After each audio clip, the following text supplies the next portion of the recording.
दोस्तों आज फिर से हम आपके लिए लेकर आए हैं 10 ऐसी शानदार आर्कियोलॉजिकल डिस्कवरीज जो आपके होश उड़ा देगी। तो अगर आप भी हिस्ट्री के बारे में जानने का शौक रखते हैं तो आई एम श्योर ये वीडियो आपके लिए काफी इंटरेस्टिंग होने वाला है। तो आइए जानते हैं पहाड़ की चोटी पर टिके ग्रेविटी को मात देने वाले पत्थर से लेकर इतिहास के एक उस एक्सप्लोजन के बारे में जो हिरोशिमा के एटॉमिक ब्लास्ट से भी 1000 गुना खतरनाक था। तो चलिए शुरू करते हैं आज की इस वीडियो को। नंबर 10, एर्गेनिकॉन। एर्गेनिकॉन टर्किश लोगों की एक लोक कथा है। इस एपिक कहानी के हिसाब से सालों पहले जब तुर्की लोगों का अस्तित्व धीरे धीरे खत्म हो रहा था तब उन्होंने अपने भगवान से मदद मांगी और कहीं गायब हो गए। उनके ये भगवान एक भूरे रंग के वुल्फ जैसे थे।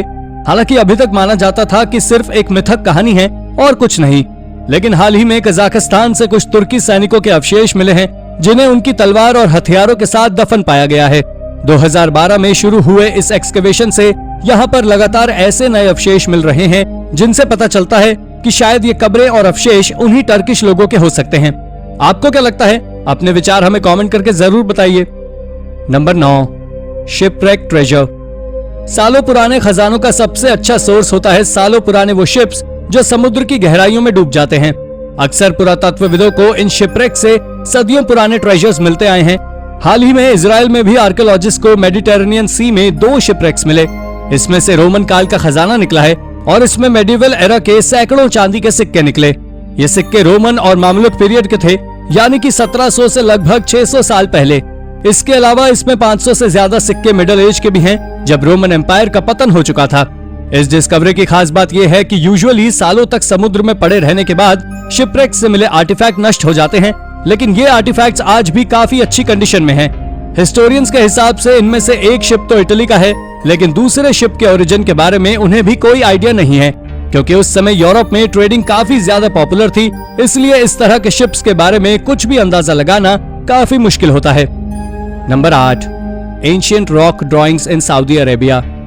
सऊदी अरेबिया में मिली ये रॉक ड्राइंग्स कोई नई डिस्कवरी नहीं है, बल्कि इन्हें तो सालों पहले ढूंढ लिया गया था, लेकिन साइंटिस्ट ने इन पर कोई खास रिसर्च नहीं की थी। जब इनको स्टडी किया गया तो रातों रात ये रॉक ड्राइंग चर्चा में आ गई, क्योंकि इनकी हेल्प से पुराने समय में पेनिनसुला में रहने वाले लोगों को जानने में काफी मदद मिलेगी। एक शहर नाजरान में एक ड्राइंग में 2 औरतें बनी हुई हैं, जिसमें एक पूरी तरह ज्वेलरी से लदी हुई थी, वही दूसरी डांस कर रही थी। इसमें एक आदमी भी बना हुआ था जिसने दाएं हाथ में 2 भाले और बाएं हाथ में एक भाला पकड़ा हुआ था।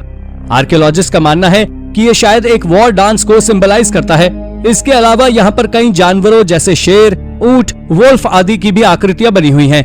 ये सभी ड्राइंग्स लगभग 7000 साल पुरानी हैं, यानी कि पैलियोलिथिक एज के समय की। Number 7, gravity defying monument. Myanmar में एक डिस्कवरी ने आर्कियोलॉजिस्ट को भी हैरान कर दिया। इस मॉन्यूमेंट का नाम कयाकटियो पगोडा या गोल्डन रॉक के नाम से जाना जाता है। ये मॉन्यूमेंट एक बुद्धिस्ट पिलग्रिम साइट से मिला है। ये कुछ अजीब तरह से झुका हुआ है। साइंटिस्ट भी इसी बात से हैरान हैं कि आखिर इस पर ग्रेविटी का असर क्यों नहीं होता। ये ईस्टर्न योमा माउंटेन्स में स्थित है। इसको देखने से तो बिल्कुल ऐसा लगता है जैसे ये किसी भी क्षण गिर जाएगा, लेकिन आश्चर्यजनक रूप से ये पत्थर ग्रेविटी को मात देता आया है। प्राचीन कथाओं के अनुसार एक राजा ने एक बुद्धिस्ट हर्मिट को बुद्ध का बाल अपनी हैट में छिपाए हुए पकड़ा। उसने राजा को सलाह दी कि इस बाल को नए बने रहे पगोडा में प्रतिष्ठापित कर देना चाहिए। राजा ने ऐसा ही किया और समुद्र के गहराई से एक पत्थर निकलवा कर इसे बनवाया। बुद्धिस्ट का मानना है इसी की वजह से इस पगोडा पर ग्रेविटी का असर नहीं होता, लेकिन ये अभी भी मिस्ट्री है कि इतने हैवीवेट पत्थर को इतना ऊंचाई पर कैसे ले जाया गया और इसमें गोल्डन कलर किया गया और ये गिरता क्यों नहीं है। आपको क्या लगता है? हमें कमेंट करके जरूर बताइए। Number 6, the worst year in history. दोस्तों अगर आपको लग रहा है पिछले 2 साल जीवन में सबसे बदतर थे और इससे बुरा कुछ हो ही नहीं सकता, तो आपको एक और बार विचार कर लेना चाहिए, क्योंकि साइंटिस्ट ने भी ये मान लिया है कि साल 536 से 541 के बीच का समय ह्यूमन हिस्ट्री में सबसे बुरा था, और उसके सामने कोरोना वायरस महामारी वाले साल आपको कुछ भी नहीं लगेंगे। ये वो टाइम था जब लगातार वोल्केनिक इरप्शंस हो रहे थे, कैटास्ट्रोफिक इवेंट्स बढ़ रहे थे, यहाँ तक कि अत्यधिक धुएं की वजह से सनलाइट तक ब्लॉक हो गई थी। वैसे तो ये टाइम पूरी दुनिया के लिए काफी कठिन था, लेकिन पियोब्लो लोगों ने जिस तरह सिचुएशन को हैंडल किया वो वाकई काबिले तारीफ था। यहाँ तक कि साइंटिस्ट भी इनके रिमेन्स और फसलों के अवशेष देखकर हैरान हैं।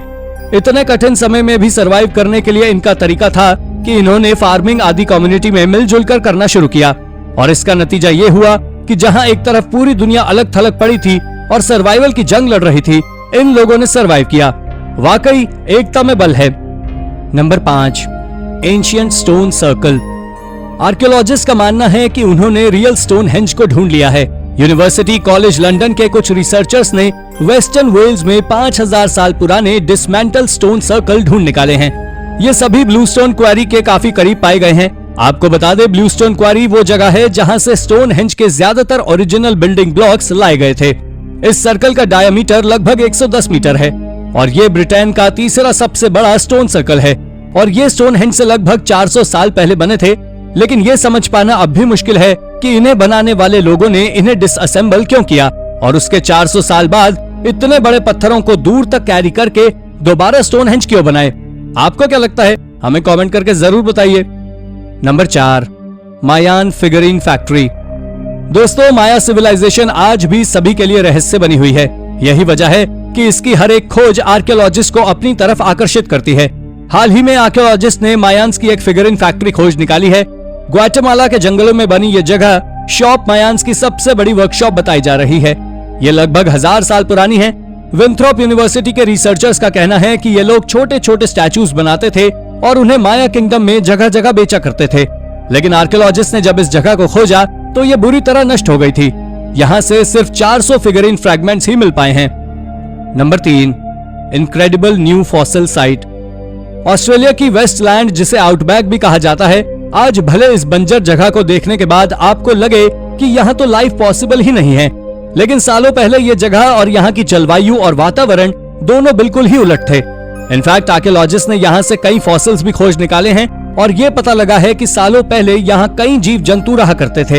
यहाँ से मकड़ी, पक्षी, मछलियों, कई तरह के कीड़ों आदि के अवशेष मिले हैं और ये सभी अवशेष मायोसीन एरा के यानी लगभग 110 से 150 साल पुराने हैं। और इन सभी अवशेषों के बेसिस पर आर्कियोलॉजिस्ट का कहना है कि एक समय पर ऑस्ट्रेलिया की तो वीरान जगह रेन फॉरेस्ट थी, जहां पर अलग अलग प्रकार की स्पीशीज पाई जाती थी। हालांकि ऑस्ट्रेलिया का काफी हिस्सा आज भी रेन फॉरेस्ट ही है, पर पहले ये पूरी धरती ही रेन फॉरेस्ट हुआ करती थी। Number 2, a giant space rock of Doom.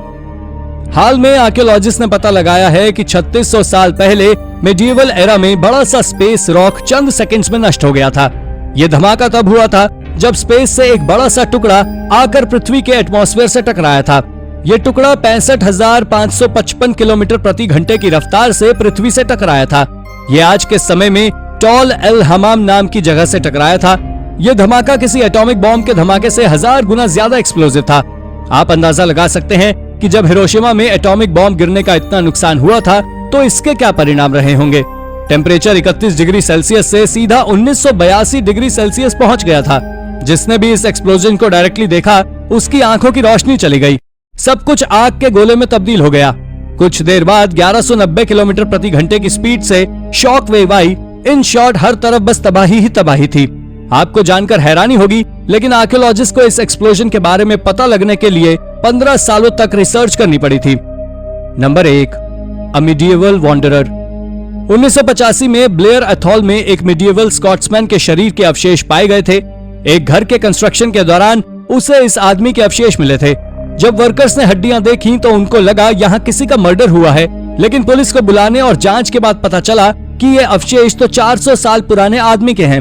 हालांकि इस डिस्कवरी को सालों हो चुके हैं, लेकिन आज भी इसके बारे में कोई खास जानकारी नहीं है। पहले माना जा रहा था कि यह आदमी इंडिजीनियस ग्रुप की पिक्ट सिविलाइजेशन से बिलोंग करता था।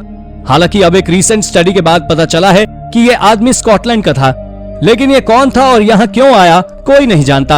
आर्कियोलॉजिस्ट का मानना है कि यह आदमी शायद एक वॉन्डरर था और दुनिया एक्सप्लोर कर रहा था। अगर आपको किसी एक देश में घूमने का मौका मिले तो आप कहाँ जाना चाहेंगे और क्यों? हमें कमेंट करके जरूर बताइए और ऐसे ही अन्य रोचक तथ्यों के लिए हमारे चैनल को सब्सक्राइब करना ना भूलें। Thank you for watching.